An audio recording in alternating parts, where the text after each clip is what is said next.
Hi there, Mr. Bernard, the teacher of Drafting and Linear Perspective 1, which your student's taking right now. And what a pleasure it is to have them in the room, whoever it is. It's a really nice group. Um, I'm going to try and present the slideshow here. If I press present, hopefully I won't disappear. Hey, I'm still there. Awesome. Nice optical illusion there just to get us going. I've been in Needham Public Schools for 20 years. I used to teach at Broadmeadow, so some of these students I taught back in the old days. I've also done different summer camp stuff in Needham too. So I've been bouncing around Needham for a long time. I got my 20-year glass apple as commemorating my service this summer. Anyway, I'll tell you about that another time. I've been in the high school 6 years. This is Drafting Linear Perspective 1. There is a second section if your student enjoys the first section. It's a semester class, so it's worth 2 of their required 8 art credits in order to graduate. And semester class is a pretty busy one, and I really like the way the students engage in it. Often they have an interest in architecture. Sometimes they're more interested in doing that illusion of the 1-point perspective hallway thing. But anyway, this slideshow I shared with them at the beginning of the year, and I'm just going to zip through it just to give you some background of the course and what your child will be doing or is doing currently. And if you want to get in touch with me, my name is Damon Bernard, DAMON _ Bernard is BURNARD at needham.k12.ma.us. That's my email, probably the best way to get in touch with me. Okay.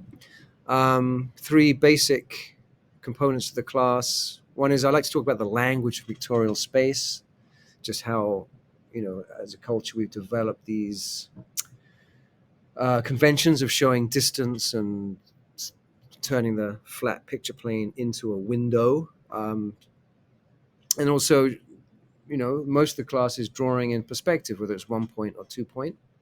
But we also do I talk a little bit about architecture, mostly classical architecture, but some other environmental, socio-economic aspects of architecture too, and urban planning. And we do make some models too, which is fun. And so sometimes people really get into that, and other people, like I said before, otherwise people are into just making the drawings, which is awesome.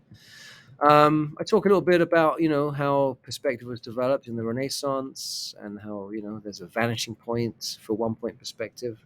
That's your 1 point right there. So we do a lot of this stuff. Fine mural by Leonardo da Vinci, The Last Supper. You'll notice this is the vanishing point here with Jesus' head. All the diagonal lines radiate from that spot. This is the construction of 1-point perspective. And I say we're magicians. We're turning a flat surface into something with the illusion of depth. Oh, a couple of little monsters. They're actually the same size. And if you don't believe me, measure them. But this one appears so much bigger just because of the illusion of the receding hallway makes this one look bigger. It's all relative sizes, but they're the same. High horizon line, low horizon line, will give you different viewpoints. This is 2-point perspective, which you do later in the semester, where there's 2 vanishing points, so you get a different angle, say, of a block. And this is like, also do some modeling with foam board mostly. And we talk about scale. And one thing we do is we do measure this classroom, and we do make a scale model of the classroom. Don't go away.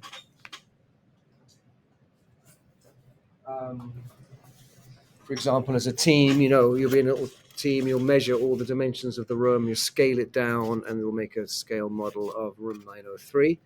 Here they did the tables configuration too, and all the windows and whatnot. So that's nice, kind of mathy. Some people love it, some people it's a bit of a struggle, but it's an awesome part of the model building thing. And then they're free after that. They're free to make a more imaginative structure. Here's something they're working on right now. I call it flying quadrilaterals. It's a basic 1-point perspective composition with some shading to exaggerate the 3-dimensionality. Oh, here they are. Look, here's some kids, not yours. This is a few years ago, pre-pandemic, when they were sitting in the hallway drawing a 1-point perspective from observation. And And here's some nice, oops, sorry, zip by that. Here's a nice 1-point perspective interior, very clean lines. 2-point perspective, word, and then what else we got here? Oh, I think that's, oh, this is like an urban design challenge, like turning paper into these structures and combining them to make something like a city.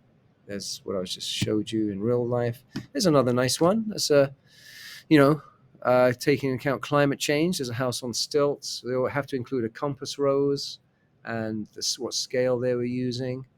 Obviously, compass rose is important because, depending on the its relation to the sun and whatnot, is going to get different qualities and amounts of light.